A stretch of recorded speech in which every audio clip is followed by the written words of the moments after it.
जय भीम नवबुद्ध घेऊया आढावा आजच्या बातम्यांचा।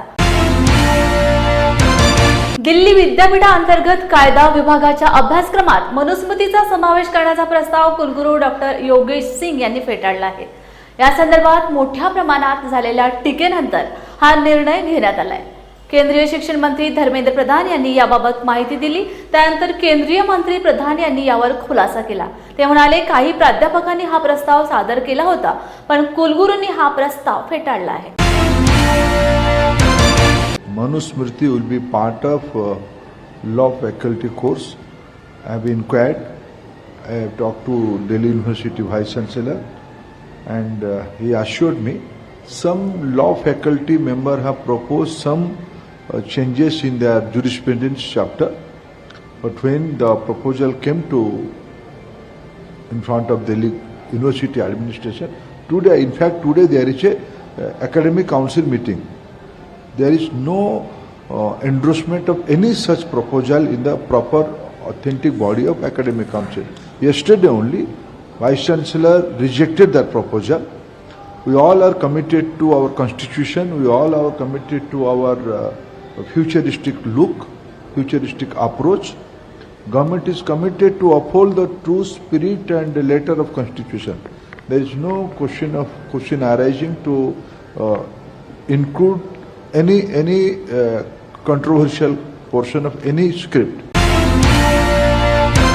खामगाव तालुक्यातील घारोड येथील 2 युवकांचा अपघात दर्शवून घडवलेल्या हप्त्याचा विशेष पथकामार्फत तपास करून दोषींवर कारवाई करत न्याय मिळावा यासाठी जिल्हाधिकारी कार्यालयासमोर दोन्ही मृत्युमुखी पडलेल्या युवकांच्या परिवाराचे जिल्हाधिकारी कार्यालयासमोर मागील 10 दिवसांपासून आमरण उपोषण सुरू होते। याकरिता मागील 10 दिवसांपासून जिल्हाधिकारी कार्यालयासमोर आमरण उपोषण सुरू केले होते, मात्र कुठलीच दखल घेतली जात नसल्याचे बुलढाणा जिल्हा वंचित बहुजन आघाडीच्या सर्व पदाधिकाऱ्यांनी एकजुटीने येऊन जिल्हाधिकारी यांची भेट घेऊन या प्रकरणाचे गांभीर्य सांगितले। या प्रकरणी चौकशी करण्याची मागणी देखील करण्यात आली। असे न झाल्यास वंचित बहुजन आघाडी जिल्हाभर आंदोलन करेल असा इशारा देखील देण्यात आला। नमस्कार, माझ्या मुलाचं नाव आहे सम्राट रामेश्वर इंगोले, राहणार घारोड, तालुका खामगाव, जिल्हा बुलढाणा। नेमकेच हा पुण्यावरून 20 तारखेला आला।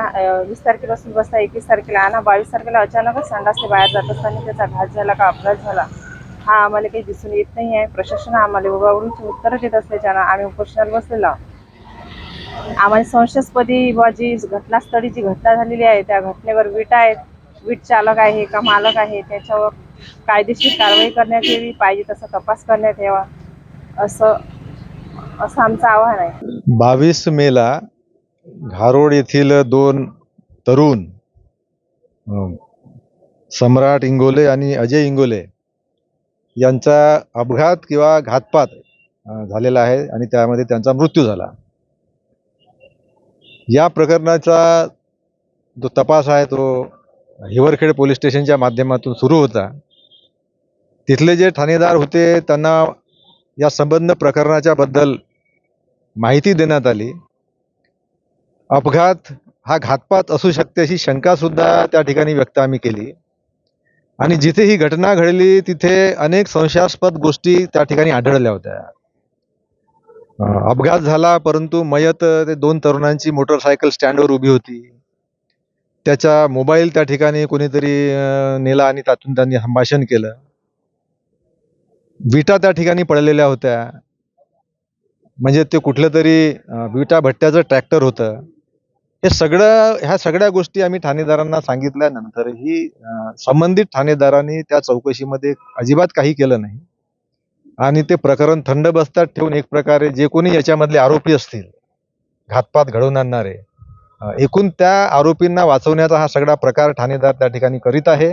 आणि म्हणून या 10 तारखेपासून या दोन्ही मयत जे युवक आहेत त्यांचे आई वडील 4 लोक कलेक्टर ऑफिसच्या बाहेर त्या ठिकाणी आमरण उपोषणाला 10 जुलैपासून बसलेले आहेत की न्याय मिळाला पाहिजे आणि जे कोणी या घातपाताच्या मागे आरोपी आहेत त्यांची चौकशी झाली पाहिजे, त्यांना अटक झाली पाहिजे आणि आम्हाला न्याय मिळाला पाहिजे अशी त्यांची भूमिका घेऊन ते आमरण उपोषणाला बसलेले आहेत।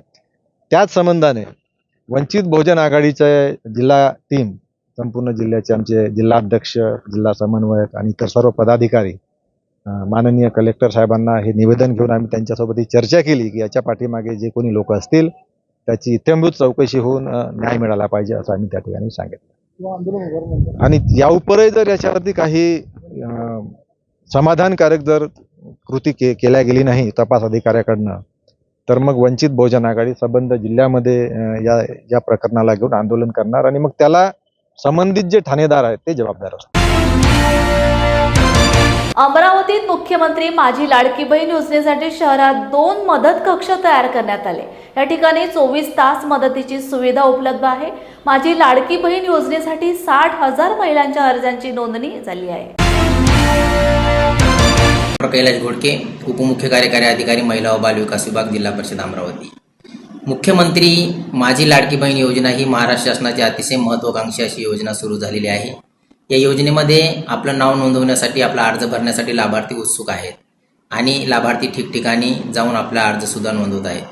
अमरावती जिल्ह्याची जर स्थिती बघितली तर आज रोजी जवळपास 60,000 अर्ज लाभार्थ्यांचे अपलोड करण्यात आलेले आहेत आणि आणखी लाभार्थ्यांच्या अर्जांचा ओघ सुरूच आहे.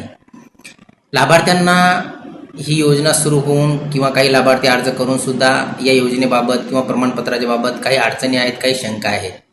तर लाभार्थ्यांना शासनाचा जो उद्देश आहे की लाभार्थ्यांना कोणत्याही प्रकारची अडचण निर्माण होऊ नये, कोणत्याही प्रकारचे शंका त्यांच्या मनात राहू नये किंवा काही शंका असतील त्यांचं त्वरित समाधान करावं म्हणून माननीय मुख्य कार्यकारी अधिकारी संजिता मोहपात्रा मॅडम यांनी आदेशित केल्याप्रमाणे महिला बाल विकास भवन, जिल्हा परिषद अमरावती येथे आम्ही एक कक्ष स्थापन केलेला आहे, ज्याचा हेल्पलाईन नंबर आहे 84 32 52 0301. मी परत एकदा रिपीट करतो, 84 32 52 0301 हा नंबर आहे.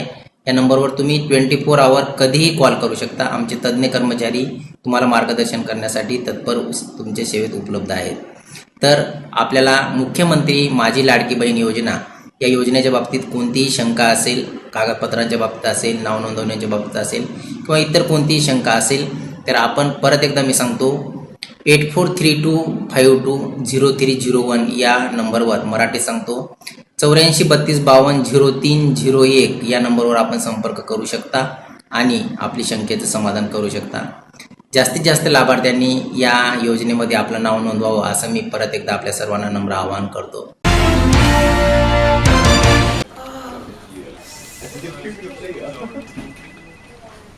बॉस ने मीटिंग बुलाई. क्या यार, आदमी की तकलीफ को तो समझो. बाहर बाहर उठो बैठो. जनाब, तकलीफ उठने बैठने की नहीं, तकलीफ बवासीर की है. बवासीर, फिशर, भगंदर, पाइलोनियल साइंस का आयुर्वेद तथा आधुनिक लेजर से उपचार. अभ्युदय पाइल्स लेजर हॉस्पिटल, लोहार समाज भवन के पीछे, महापुष्प सोसाइटी, शताब्दी नगर चौक से मनीष नगर रोड, नागपुर. कॉल और विजिट करें www.pilesfistulacure.com. हुआ बहू, माँ पाइल्स की बहुत तकलीफ हो रही है. तो तुम गुदरोग सर्जन के पास क्यों नहीं गई? देखो, जैसे हार्ट के लिए हार्ट स्पेशलिस्ट, ब्रेन के लिए ब्रेन स्पेशलिस्ट, तो पाइल्स के लिए पाइल्स स्पेशलिस्ट क्यों नहीं? स्त्री हो या पुरुष, टॉयलेट में तकलीफ केवल पाइल्स ही नहीं और भी कई प्रकार के गुदरोग तथा कैंसर भी हो सकता है. इसीलिए इसकी प्रत्यक्ष जांच जरूरी है. ठीक है माँ, पर जांच के लिए हम जाएंगे कहाँ? वही काले आयुर्वेदिक पाइल्स हॉस्पिटल में. लेकिन माँ, प्रेगनेंसी में पाइल्स की दवाइयाँ? प्रेगनेंसी में आयुर्वेदिक दवाइयाँ सुरक्षित होती है. जनहित में जारी. काळे आयुर्वेदिक पाइल्स हॉस्पिटल, औषधि चिकित्सा तथा सर्जरी ट्रीटमेंट उपलब्ध. हमारा पता उमरेड रोड, दिघौरी बस स्टॉप के पास, नागपुर. अधिक जानकारी के लिए वेबसाइट पर जाएं kalepileshospital.com. अखिल भारतीय मराठा फाउंडेशनच्या माध्यमातून 2019 पासून आंध्र प्रदेशातील सिकंदराबाद येथे आम्ही मराठा धर्मशाळा चालवत आहोत. महाराष्ट्र व महाराष्ट्राबाहेरील येणाऱ्या व्यक्तींसाठी आमच्या धर्मशाळेत केवळ 100 रुपयात राहण्याच्या, पिण्याच्या पाण्याची व वायफाय सुविधा आम्ही देत असून फाउंडेशनच्या माध्यमातून येणाऱ्या काळात संपूर्ण भारतात मराठा धर्मशाळा सुरू करणार असल्याची माहिती फाउंडेशनचे अध्यक्ष गोविंद भिसे यांनी नांदेड येथे पत्रकार परिषदेत दिली. सर्वांना जय शिवराय, नमस्कार. मी मराठा गोविंद भिसे, अखिल भारतीय क्षत्रिय मराठा फाउंडेशन प्रमुख आणि छत्रपती शिवाजी महाराज मराठा धर्मशाळा अध्यक्ष, सिकंदराबाद, हैदराबाद, तेलंगणा. आम्ही 2019 पासून सिकंदराबाद रेल्वे स्टेशनच्या जवळ अखिल भारतीय क्षत्रिय मराठा फाउंडेशनच्या माध्यमातून छत्रपती शिवाजी महाराज मराठा धर्मशाळा चालवतो। तिथं 50 ते 60 लोकांची राहण्याची व्यवस्था आहे। महाराष्ट्र आणि महाराष्ट्राच्या बाहेरील जे बी बांधव येतील त्यांची राहण्याची उत्तम व्यवस्था आहे आणि याचा प्रचार आणि प्रसार पत्रकार मित्रांनो जास्तीत जास्त करावा ही मी याच्या पत्रकार परिषदेत मी विनंती करतो तुम्हाला। राहण्याची व्यवस्था कशी असेल तिथे येणारा? राहण्याची व्यवस्था उत्तम आहे। सिकंदराबाद रेल्वे स्टेशनच्या अगदी वॉकेबल डिस्टन्सवर आहे। ऑटो सुद्धा करायची जरूरत नाही, बस सुद्धा करायची जरूरत नाही। फक्त 5 मिनिट बॅग घेऊन चालत गेलं ना स्टेशनला आपलं धर्मशाळेला पोहोचू शकता आणि आमचा माणूस 24 आवर्स तिथं असतो। सारी व्यवस्था आहे, अंघोळीची व्यवस्था आहे, पिण्याच्या पाण्याची व्यवस्था आहे, त्याच्यानं वायफायची व्यवस्था आहे, सर्व काही व्यवस्था आहे तिथं सर। शुल्क आकारले आहे का? शुल्क रोज जे येतात त्यांना पर हेड 100 रुपये असं शुल्क ठेवलेलं आहे नॉमिनल आणि जे महिनेवारी राहतात म्हणजे बरेच लोक महिना राहतात ना त्यांना फक्त 1500 रुपये म्हणजे दिवसाला 50 रुपये अशा प्रकारे शुल्क आहे। भविष्यामध्ये काय योजना असेल? भविष्यामध्ये आमची योजना अशी आहे की मगाशी म्हटल्याप्रमाणे ज्याप्रमाणे छत्रपती शिवाजी महाराजांनी हिंदवी स्वराज्यासाठी किल्ले निर्माण केले आणि किल्ले बनवले त्याच प्रकारे आज आम्हाला मराठा धर्मशाळा भविष्यामध्ये हजारो मराठा धर्मशाळा निर्माण करायची। लोकांना काय आवाहन कराल? लोकांना हेच आवाहन करतो की फक्त पर हेड 1 रुपये दिवसाला 1 रुपये म्हणजेच वर्षाला 365 रुपये अखिल भारतीय क्षत्रिय मराठा फाउंडेशनच्या अकाउंटमध्ये तुम्ही डायरेक्ट पाठवा आणि आम्ही हजारो मराठा भवन निर्माण करून दाखवू। किल्ले विशाळगडावरील अतिक्रमण काढण्याबाबत शासन जाणीवपूर्वक टाळाटाळ करीत आहे। त्या निषेधार्थ रविवारी 14 रोजी गडकोटवरील साफसफाई करण्यासाठी शिवभक्त जाणार आहेत। याबद्दलची माहिती शिवराज्याभिषेक सोहळा समितीचे कार्याध्यक्ष सुखदेव गिरी यांनी पत्रकार परिषदेत दिली। गडकोटावर राजकारण करायची गरज नाही। राजकारण हा वेगळा विषय आहे, गडकोट संवर्धनाचा विषय वेगळा आहे। छत्रपती संभाजी महाराजांनी किल्ले रायगडचं संवर्धन केलं, ते संवर्धन पण सहजासहजी झालेलं नाही। त्याच्यासाठी आंदोलन संघर्ष करावा लागला होता आणि तो संघर्ष करायला लागल्यानंतर रायगड विकास प्राधिकरणाची स्थापना झाली होती। त्यानंतर रायगडचा विकास काय झाला हे सर्वांना माहीत आहे। विशाळगडच्या बाबतीत राजकारण करायचा काही संबंध नाही। जे आरोप करतात त्यांनी स्वतः परीक्षण करावं की ते महाराष्ट्रातील किती किल्ल्यावरती जातात, किती किल्ल्यांचा त्यांचा अभ्यास आहे आणि विशाळगडावरती किती दिवसापासून काम करतात। छत्रपती शिवाजी महाराजांचे मावळे गडावरती जाऊन आंदोलन करणार आहेत। या मावळ्यांना छत्रपती शिवरायांची नीती माहीत आहे, त्यांचा आदर्श माहीत आहे। शिवरायांच्या आदर्शाप्रमाणेच काम करणारे हे सर्व शिवभक्त आहेत।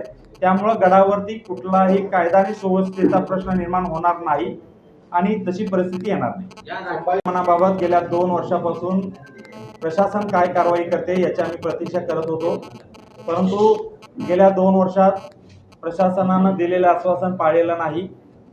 त्यांनी जो शब्द दिला होता तो पाळलेला नाही। उलट गडावरील अतिक्रमण काढण्यासाठी 1,34,00,000 रुपयाचा निधी मंजूर झाला असतानाही त्या निधीचा वापर करून गडावरील अतिक्रमण काढलं नाही आणि अतिक्रमण करणाऱ्यांना वेळ दिल्यामुळं ते सर्व लोक न्यायालयात गेली आणि आता प्रशासन न्यायालयाचं नाव सांगून तिथं असणाऱ्या अतिक्रमणावर कारवाई करण्याबाबत टाळाटाळ करत आहे। याचाच निषेध म्हणून आणि गड स्वच्छ आणि अतिक्रमण मुक्त करण्यासाठी म्हणून येत्या 14 जुलैला आम्ही सर्व शिवभक्त संभाजीराजे छत्रपती यांच्या मार्गदर्शनाखाली किल्ले विशाळगडला जाणार आहोत। किल्ले विशाळगडला येण्यासाठी महाराष्ट्रातील शिवभक्त मोठ्या प्रमाणावर जमा होणार आहेत आणि किल्ले विशाळगडावरती जे कर सेवा करण्यासाठी साहित्य लागतं ते साहित्य घेऊन आम्ही गडावरती जाणार आहोत। हे करत असताना गडावरील जे अनधिकृत आहे, जी अस्वच्छता आहे ती स्वच्छ करण्याची मोहीम शिवभक्तांनी आखलेली आहे।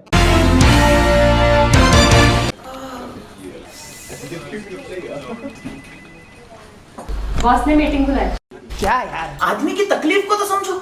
बाहर बाहर उठो बैठो उठो बैठो। जनाब, तकलीफ उठने बैठने की नहीं तकलीफ बवासीर की है? बवासीर, फिशर, भगंदर, पाइलोनियल साइंस का आयुर्वेद तथा आधुनिक लेजर से उपचार। अभ्युदय पाइल्स लेजर हॉस्पिटल, लोहार समाज भवन के पीछे, महापुष्प सोसाइटी, शताब्दी नगर चौक से मनीष नगर रोड, नागपुर। कॉल और विजिट करें www.pilesfistulacure.com। हुआ बहू? माँ, पाइल्स की बहुत तकलीफ हो रही है। तो तुम गुदरोग सर्जन के पास क्यों नहीं गई? देखो, जैसे हार्ट के लिए हार्ट स्पेशलिस्ट, ब्रेन के लिए ब्रेन स्पेशलिस्ट, तो पाइल्स के लिए पाइल्स स्पेशलिस्ट क्यों नहीं? स्त्री हो या पुरुष, टॉयलेट में तकलीफ केवल पाइल्स ही नहीं, और भी कई प्रकार के गुदरोग तथा कैंसर भी हो सकता है। इसीलिए इसकी प्रत्यक्ष जांच जरूरी है। ठीक है माँ, पर जांच के लिए हम जाएंगे कहाँ? वही काले आयुर्वेदिक पाइल्स हॉस्पिटल में। लेकिन माँ, प्रेगनेंसी में पाइल्स की दवाइयाँ? प्रेगनेंसी में आयुर्वेदिक दवाइयाँ सुरक्षित होती है। जनहित में जारी। काळे आयुर्वेदिक पाइल्स हॉस्पिटल, औषधि चिकित्सा तथा सर्जरी ट्रीटमेंट उपलब्ध। हमारा पता उमरेड रोड, दिघौरी बस स्टॉप के पास, नागपुर। अधिक जानकारी के लिए वेबसाइट पर जाएं kalepailshospital.com। विधान परिषदेच्या 11 पैकी 9 जागा जिंकून भाजप, शिवसेना, अजित पवार गट या महायुतीने शुक्रवारी दणदणीत विजय मिळवत महाविकास आघाडीला मोठा धक्का दिलाय। महायुतीचे उमेदवार अजितदादा गटाचे राजेश विटेकर 23 मतांनी यांचा विजय झाल्याबद्दल परभणीत प्रतापभैया देशमुख व राष्ट्रवादी काँग्रेस पार्टी अजितदादा गट कार्यकर्त्यांच्या वतीने भव्य फटाके फोडून जल्लोष करण्यात आला।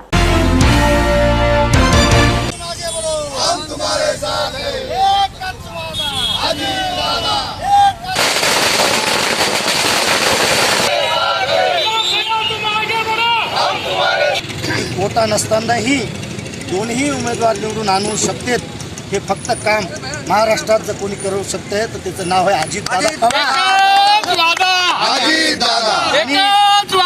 परभणी शहरात आम्ही प्रतापभैया देशमुख यांच्या मार्गदर्शनाखाली काम करतो आणि यानंतरही आम्ही त्यांच्या मार्गदर्शनाखाली काम करून राजेश दादांना अजून जास्तीत जास्त पद्धतीनं कसं परभणी जिल्ह्यात पोहोचवता येईल याचं काम आम्ही येणाऱ्या काळात करू। आणि तुम्हाला या माध्यमातून, प्रसार माध्यमाच्या माध्यमातून हे सांगू शकतो की लोकसभेचं यश हे महाविकास आघाडीचं यश नाही आहे। याच्यामध्ये मराठा आरक्षण, संविधान बचाव आणि मुस्लिम बचाव याच्यामुळे महाविकास आघाडीला यश भेटले।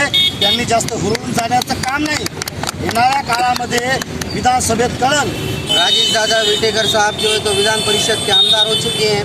इस वजह से आज जो अल्पसंख्यक की जानिब से प्रताप भैया के नेतृत्व में हम जो है तो शिवाजी चौक पे आज फटाकड़े बजाकर जो है तो हमारी खुशी का इजहार किया। और अजित दादा ने जो हमको लोकसभा में जो वचन दिया था कि राजेश दादा को हम जो है तो ईमेल सीट देंगे, अजित दादा ने अपना वादा पूरा निभाया। देशाचे नेते माननीय अजितदादा पवार यांचे मनापासून आभार व्यक्त करतो आणि आज राजेशदादा यांना विधान परिषदेवर घेतलं त्याबद्दल सर्वच आमच्या नेत्यांचे, राष्ट्रवादीच्या नेत्यांचे आभार व्यक्त करतो। आणि आज या ठिकाणी परभणी शहरामध्ये प्रतापभैया देशमुख यांच्या नेतृत्वाखाली शिवाजी चौक येथे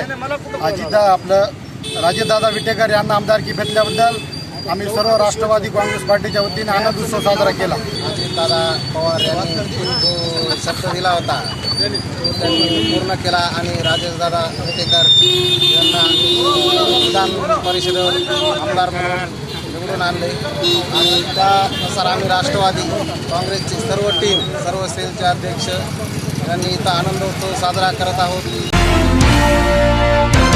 4 हरित करणे तसेच जैवकुंभ निर्मिती करता महापालिकेच्या वतीने 1 लाख बांबू लागवडीचा संकल्प करण्यात आला असून या बांबू रोप लागवड कार्यक्रमाचा शुभारंभ आज आयुक्त तथा प्रशासक शेखर सिंग यांच्या हस्ते बांबू रोपाची लागवड करून करण्यात आला।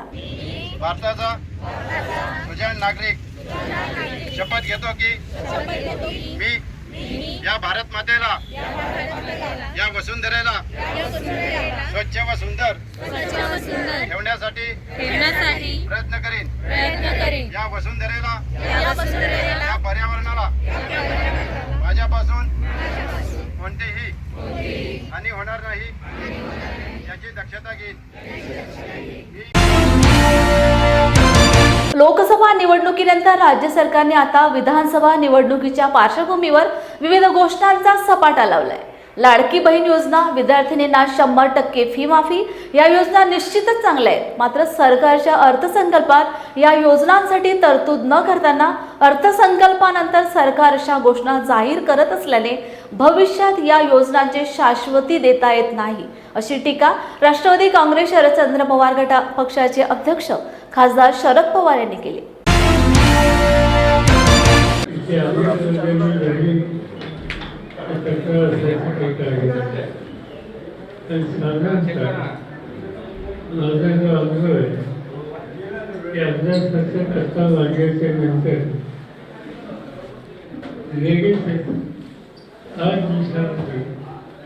नवीन सुधारणा लागली आहे अंदाज पुस्तकाच्या बाहेर अधिक वर्गणी होतं की मागावी लागते किंवा मागणीची भूमिका सरकार घेतं आणि त्याच्यामध्ये सगळे योजना अंदाजपत्रक याचा अर्थ काय? अंदाजपत्रक याचा अर्थ वर्षभर राज्य सरकार जे विविध प्रकारचे कार्यक्रम घेऊन राज्य चालू इच्छितो त्यासाठी लागणारा अर्थकारणाचा विषय हा अंदाजपत्रकाच्या मागणीतून पुरावा. आपण पूर्ण या मागण्या सुद्धा घेतो, पण साधारणतः अंदाजपत्रक एकदा मांडल्याच्या नंतर मंजूर झाल्याच्या नंतर 5-6 महिन्यांनी आणखी काही नवीन गोष्टी करायच्या असतात तर पूर्णपणे मागण्या ही करण्याची पद्धत आहे. इथे काय झाले की अंदाजपत्रक मागले आणि 8 दिवसात सुरू लागले आणि सुरू मागण्या ठरवण्याचा कालावधी हा अतिशय कमी आहे. ठीक आहे, सरकार त्याचं माझं काही म्हणणार नाही, पण ज्या मागण्या ज्या कार्यक्रमाच्यासाठी आपण करतो त्या कार्यक्रमाची एकंदर लागणारी रकमेची गरज आणि शासनाकडे आत्ता असलेली निधी याच्यामध्ये जर प्रचंड अंतर असेल तर त्याची अंमलबजावणी किती होईल हे सांगता येत नाही. अनेक गोष्टी त्यांनी जाहीर केल्यात.